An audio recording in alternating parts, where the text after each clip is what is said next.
estamos en el segundo bloque de Poniendo Negro sobre Blanco y estamos, me dice la producción, en comunicación telefónica con el economista y amigo de esta casa, Juan Valerdi. Juan, ¿cómo te va? Buenas tardes. ¿Qué tal, Emiliano? Un placer hablar con vos. Igualmente, mi viejo. Juan, te veo en las redes sociales militando por una idea que es la renta básica universal. ¿Le podemos explicar a la audiencia en qué consiste y si es aplicada esta renta básica en algún otro país? Bueno, en rigor lo que estoy haciendo no es militar por la renta básica en vacío, sino que estoy tratando de dar un debate de qué hablamos en la Argentina cuando hablamos de la renta básica. Entonces, en otros países se han hecho incluso plebiscitos para ver si se definía un ingreso mínimo renta básica universal, por ejemplo en Suiza. Es una discusión que está a años luz en la Argentina, porque en realidad lo que se está discutiendo en este país y en muchos otros países desarrollados o de nivel medio es un nivel mínimo de consumo. Un nivel mínimo de consumo para ciudadanos que sigan permitiendo que la maquinaria siga funcionando.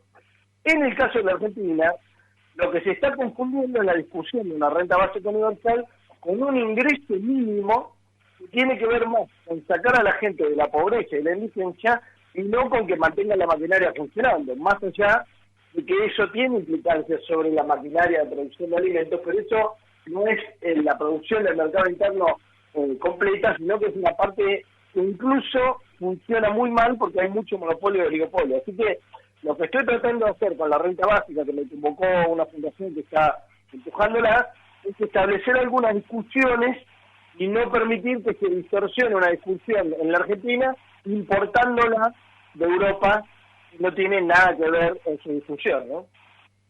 Y escúchame, en las últimas horas nosotros estamos muy atentos a lo que hace el ministro Martín Guzmán, y él parece que está muy, pero muy ocupado por tratar de arreglar con el FMI.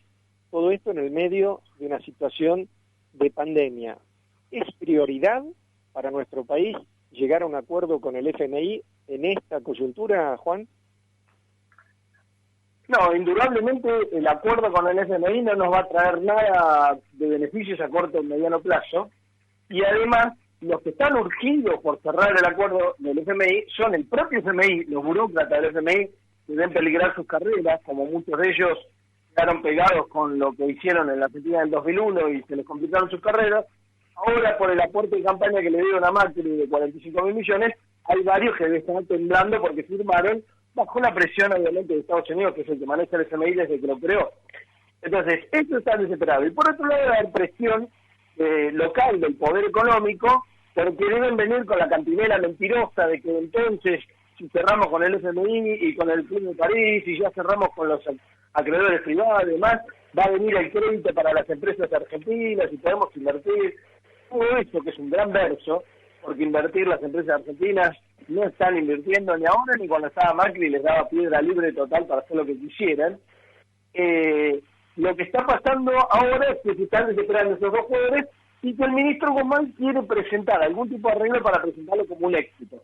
Ya hemos hablado vos y yo sobre lo que yo no veo como un éxito en la negociación con los acreedores privados del año pasado, y este año yo vi en las últimas declaraciones del ministro que está tratando de cerrar un acuerdo a 10 años, es lo tradicional del FMI, y dice que después van a tratar de que el FMI vote una modificación a las condiciones excepcionales, bla, bla, y la Argentina podría adherirse a esto. Pero una vez que vos cerraste un acuerdo, después, ¿sabés qué? Los tiempos van a ser que se termine este gobierno y que sigan dando vueltas para modificar la Carta Orgánica porque no quieren dejar sentar un precedente tan malo para eso.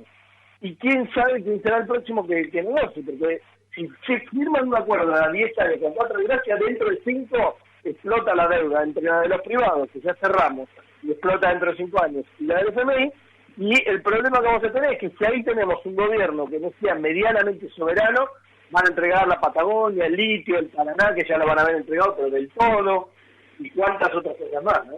Claro, porque Guzmán insiste con el llegar a un arreglo primero con el Club de París y eso también es fogoneado por los economistas, no como no tu caso particular, sino otros economistas que dicen que hay que arreglar con el Club de París para después arreglar con el fondo, pero parece que dentro del propio gobierno nacional hay también quienes están en una postura diametralmente opuesta, o al menos así es en apariencia, como el caso de la propia vicepresidenta Cristina, a pesar que Alberto después dijo que Cristina y él estaban de acuerdo en que hay que pagarle al FMI.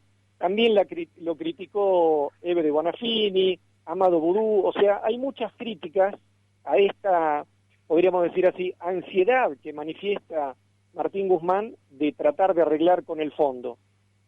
Y entonces te quiero preguntar por otra cosa, porque además de esta ansiedad, Guzmán parece que también entre salud y economía se inclina por economía, a pesar que oportunamente el propio presidente Alberto Fernández nos dijo a todos, yo si me tengo que decidir entre estas dos palabras, me decido por la salud de los argentinos. Y dijo Guzmán que... Pero acordate que en campaña sí, Alberto Fernández también dijo, si tengo que elegir entre los jubilados y los bancos, elijo los claro, jubilados. Sin sí, embargo, siguen pagando 3.000 millones de pesos diarios por delic a los bancos para mantenerlos gorditos y que no vayan a correrle el dólar. Y a los jubilados le suspendieron primero la fórmula de ajuste y le dieron discrecionalmente y ahora le cambiaron la fórmula. Entonces digo, evidentemente no está siendo coherente con sus palabras, ¿no? claro. Y volviendo al tema de Guzmán, hoy se conoció que el G24 impulsó una revisión de las políticas de sobrecargos en las tasas de interés del FMI. Y eso fue celebrado por Guzmán. Claro, porque él quiere llegar a un arreglo con el FMI. Pero en definitiva, esta revisión de las políticas de las tasas de interés, ¿en qué nos benefician a nosotros? Siempre te termino preguntando lo mismo porque creo que la gente que nos escucha piensa, ¿y a mí qué me interesa lo que están hablando estos dos tipos? Claro, no nos beneficia en nada y el problema que tenemos con el ministro es que en realidad el ministro debería representar decisiones políticas. Y las decisiones siempre debería ser un ministro de Economía así. Es un mero ejecutor de decisiones políticas y más en un acuerdo como el del FMI que es absolutamente político y no tiene ningún componente que no lo sea. Ese acuerdo político implica detrás personas como la vicepresidenta, el presidente, Massa y demás. Y la vicepresidenta dejó claro que en condiciones normales la Argentina no puede pagar. Y cuando decimos condiciones normales hablamos de un préstamo renegociado a 10 años. Lo que está pidiendo Cristina son 20 años. En 20 años no te digo que seguro que paguemos, pero es mucho más probable que en 10, que es prácticamente imposible pagarlo en 10 años, aunque nos den 4 de gracia. Entonces, la presidenta lo dijo clarito, pero esa misma semana, el domingo, Berbisky, en su nota principal en Puente, dijo que, bueno, Washington siempre deja renegociar, así que si hacen un acuerdo a 10 años con 4 de gracia, van a festejar tanto Alberto como Guzmán y Cristina. Yo creo que ahí, y lo dije y escribí un artículo, lo que está haciendo Berbisky es operar para que se pueda presentar como un éxito un acuerdo que el ministro evidentemente está tratando de cerrar a 10 años y después vemos cómo hacemos para prorrogarlo. Y yo creo que Cristina no va a festejar y no debería festejar ese acuerdo porque es una irresponsabilidad política muy grande patear 4 o 5 años por delante de pelota sin saber quién la va a tener en el momento de patear dentro de 4 o 5 años. Claro, mencionaste a Berbisky, que es el periodista amnistiado por Alberto Fernández luego de que se mandó la gran cagada propia de un quinta columnista, o un quinta columna, con el tema de Ginés González García. A pesar de eso, después fue tratado con demasiada benevolencia, y él también lo trató de manera recíproca al presidente Alberto Fernández. Entonces te quiero preguntar, ¿en qué situación nos encontramos respecto a lo que nosotros venimos charlando habitualmente en materia de inflación, tipo de cambio y tarifa de servicios públicos? Bueno, la inflación está claro, ya van varios meses de 4, 3,5, ahora probablemente 3,9% de inflación. Eso si lo proyectás a un año, como es acumulativo, te da 60%, eso sería catastrófico para este año, máxime cuando las mejores paritarias de los gremios a los que mejor les ha ido, como los bancarios y algunos otros, están cerrando en el 29, que es lo que está en el presupuesto. Claro. Entonces, claramente la inflación está fuera de control. Y como la inflación está fuera de control y el gobierno hasta ahora usó el método de los pactos de caballeros, les hablo con el corazón, los amenazo pero no los sanciono, porque la única vez que dijeron que los habían sancionado, dijeron que los habían imputado, es mentira. Imputar para mí en la justicia es imputar en serio a la justicia penal, a algún tipo de sanción legal fuerte. Esta imputación, entre comillas, en realidad era un llamadito de atención que en 5 días hábiles le tenían que mostrar que en realidad estaban produciendo al 100% y abasteciendo y demás. Cualquiera que vaya al supermercado se da cuenta que hay un montón de marcas líderes, que hay determinados productos que están en los precios máximos y desaparecieron de las góndolas. No están más. Y vos ves, obviamente, las segundas marcas, terceras marcas, que están reemplazando ese lugar, pero obviamente al precio del precio acordado, que tiene que ver con otros productos y no con eso. Probablemente incluso se han subido más de lo que tenían que subir. Entonces, la inflación es un problema gravísimo y si el gobierno no se pone en serio a patear el tablero y a controlar en serio a las empresas que forman el precio de la canasta básica, va a tener un problema no solamente social grave, sino también político en las elecciones. No hay tiempo para decir, bueno, después me ocupo en agosto, septiembre. No. La gente hoy necesita que los precios dejen de subir a este ritmo. Cuando hablamos de las tarifas estamos hablando de lo mismo. Lo que no está pagando la gente lo está pagando el gobierno como subsidios, porque el macrismo fue el que congeló estas tarifas, pero las congeló porque entre la PASO y octubre trató de que no sea un desastre su derrota. Y bastante bien le fue, digamos, porque recuperó un poco, entonces congeló las tarifas, pero le pagaba por otro lado la compensación porque la gente no la estaba pagando. Eso Guzmán se le ha vuelto una bola de nieve y está tratando de sacársela de encima y pasarle la cuenta a la gente.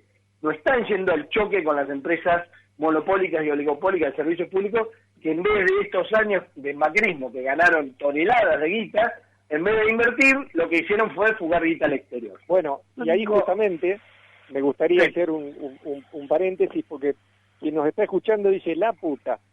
A mí me vienen con el cuento de que durante la época del gobierno kirchnerista, tanto de Néstor como de Cristina Fernández de Kirchner, las tarifas que yo pagaba por los servicios públicos de agua, energía eléctrica y gas natural eran muy, pero muy bajas.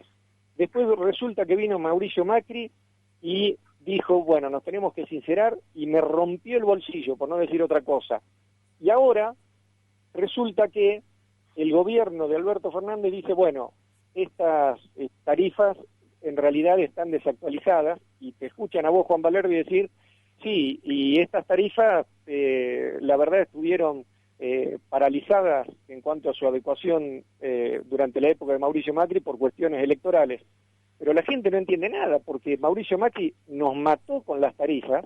De hecho, hubo muchos amparos y acciones colectivas al respecto, y ahora yo creo que las tarifas lo que tendrían que hacer es bajar, no aumentarlas. No hay posibilidad de adecuación porque ningún bolsillo nos resiste. Eso es lo que yo no logro entender, Juan. Mirá, hay varios temas que tocaste ahí con las tarifas. Primero, durante la época del kirchnerismo decían, no, las tarifas son tan bajas que el servicio no se puede hacer inversión, más allá de que el gobierno le daba subsidios a las empresas, no se puede hacer inversión y por eso hay cortes y mal servicio. Durante el macrismo multiplicaron las tarifas por 20, subieron 2000% algunas de esas tarifas. Y sin embargo, a la primera de cambio, que levantó un poquito el consumo, volvieron los cortes o los servicios de servicio y tuvimos el apagón más grande de la historia de la Argentina. Entonces, ¿qué hicieron con la guita? ¿Mejorar el servicio? No, se la llevaron afuera con pala, la fugaron, porque además en la lista de los 100 mayores fugadores que el Banco Central no quiso publicar y terminó publicando Berbisky, había algunos de estos empresarios y de estas empresas.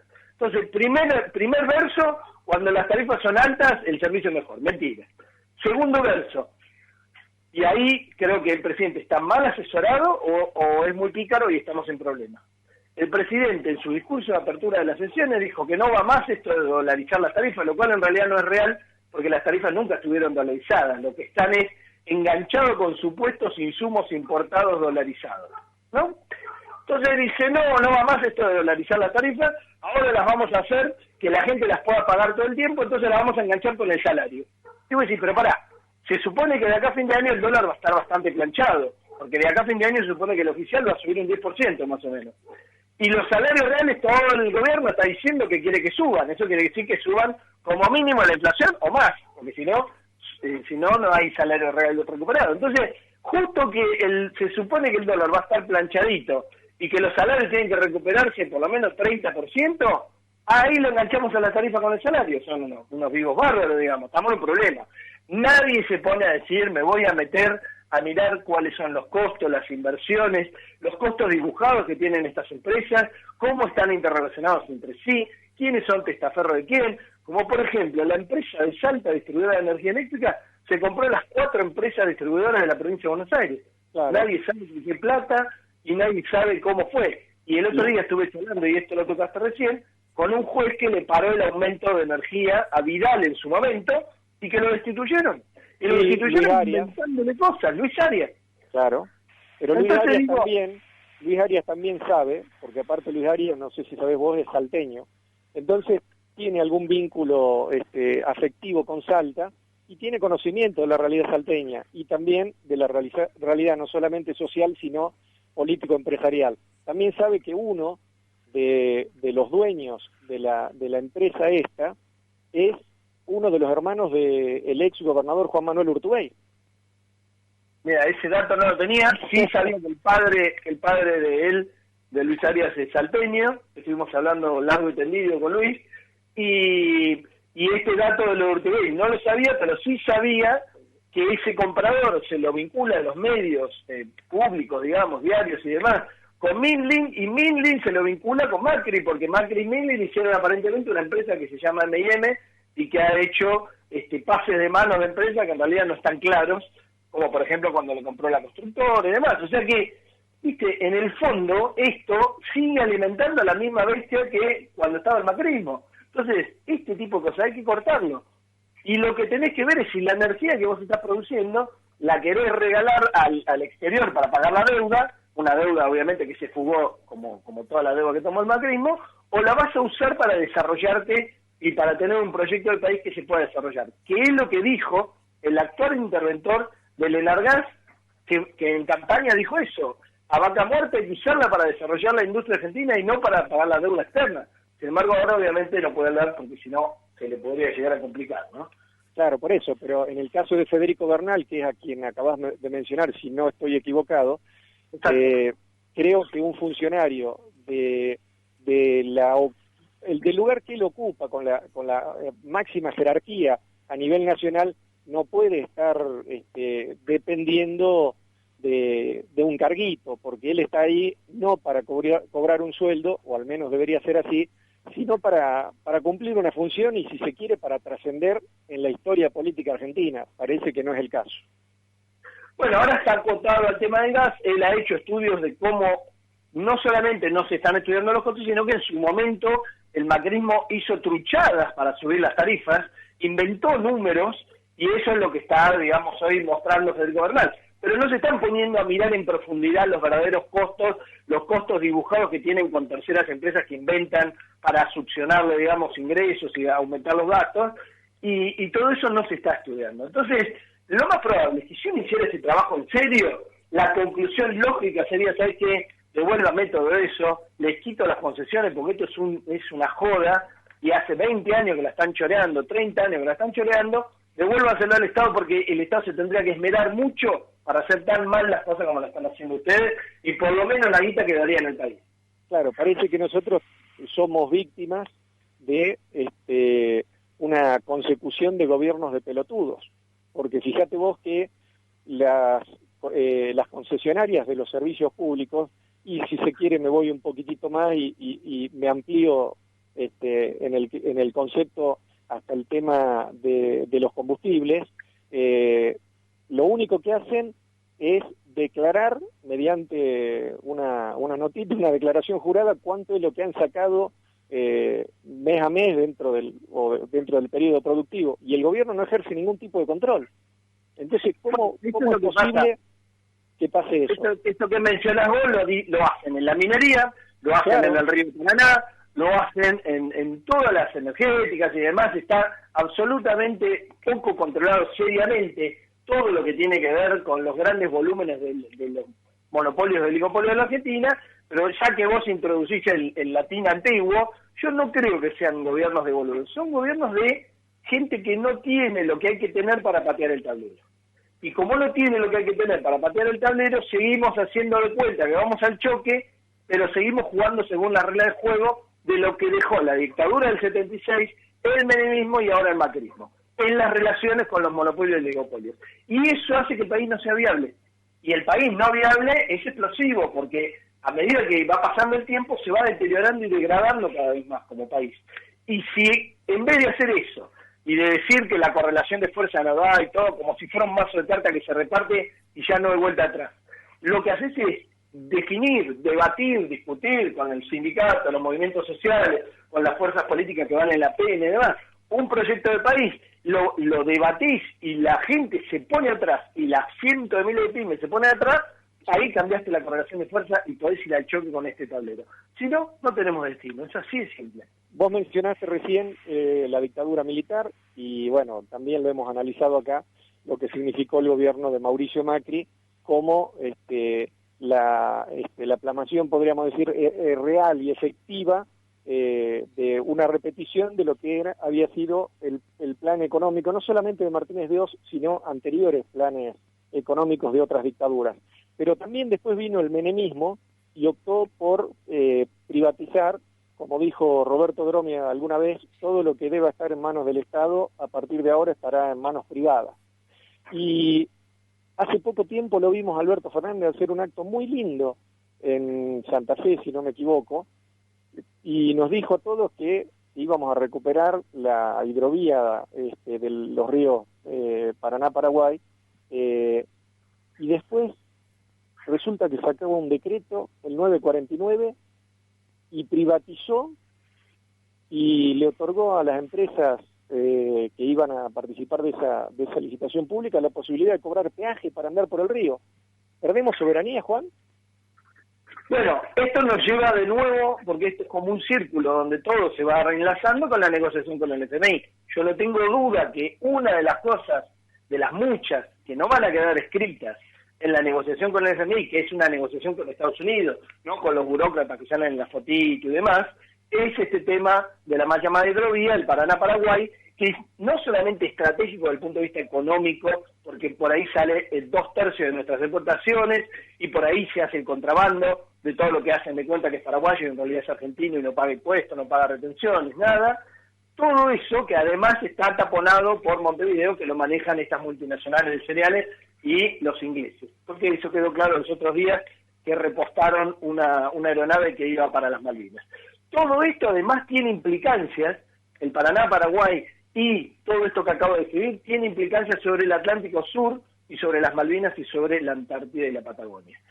Esto está geopolíticamente todo enlazado. Así que no es que perdés solo soberanía y recursos en el río, estás perdiendo todo lo que tiene que ver con el agua en la Argentina. Por eso no tenemos flota, digamos, mercante, por eso no tenemos dragas propias y demás, porque en realidad el menemismo se encargó de empeorar lo que había dejado Martínez de Oz. Y yo lo decía el otro día, las leyes de Martínez de Oz, de entidades financieras y de inversión extranjera, que son dos leyes nefastas para un proyecto del país que es como si en Estados Unidos se hubiera ganado la guerra civil el sur, esas leyes están intactas. Y el kirchnerismo ahí tiene una vieja deuda, que es que cuando tuvo mayoría en el Congreso no tocó esas dos leyes. Y eso tiene implicancias muy profundas respecto a la viabilidad de la Argentina. Si eso no se toca, seguimos con un pendiente, que es el nunca más económico. La dictadura, desde el punto de vista económico, sigue vigente. Coincido, y me gustaría agregar también que ya lo he manifestado aquí, que en esa, si se quiere, comparación entre la última dictadura cívico-eclesiástico-militar en el plan económico, estrictamente hablando, y el gobierno de Mauricio Macri, también hay un hilo conductor que nos remonta hasta un ministro de Economía que se llamaba Adalbert Krieger Bacena, que no fue del 76 al 83, sino antes, pero también pasamos de Krieger Bacena a Martínez de Oz directamente podríamos pasar a los ministros de Mauricio Macri, porque creo que no ha habido diferenciación en cuanto a los puntos claves del plan económico de cada una de estas tres etapas, ¿no te parece? Y en el medio tenés al personaje más nefasto que ha tenido la economía argentina, y obviamente la economía, que es a Cavallo. Claro. Cavallo, que en ese caso no era un ministro que estaba recibiendo instrucciones políticas de Menem, sino que Menem consentía, porque además estaría, supongo, condicionado internacionalmente, y aceptó las reglas de juego, Cavallo tenía un juego propio y su Fundación Mediterránea está siendo construida, digamos, para que él fuera ministro y terminara o completara lo que había hecho Martínez Dios. Y Cavallo, digamos, y Menem empeoraron la ley de inversiones extranjeras para permitirle a las empresas extranjeras terminar de extranjerizar todo lo más importante de la industria argentina, incluso sectores que tienen que ver con la defensa. Entonces, sí, pero vos esa ley la empeoraron. Claro, pero vos sabés que lo acabas de mencionar al Mingo y no sé, por ahí me acabo de marear y pienso que en unas elecciones ahí en la Ciudad Autónoma de Buenos Aires hubo una lista de la cual participaban el Mingo, Gustavo Vélez y un señor que ahora es presidente. Y que ahora es presidente del PJ también, así es. El autodefinido socialdemócrata, así que estamos complicados. Así es, Juan Valerdi. Estamos revistas, estamos complicados. Te mando un gran abrazo. Hasta la próxima, mi viejo. Abrazo, Emiliano. Hasta la próxima. Un placer.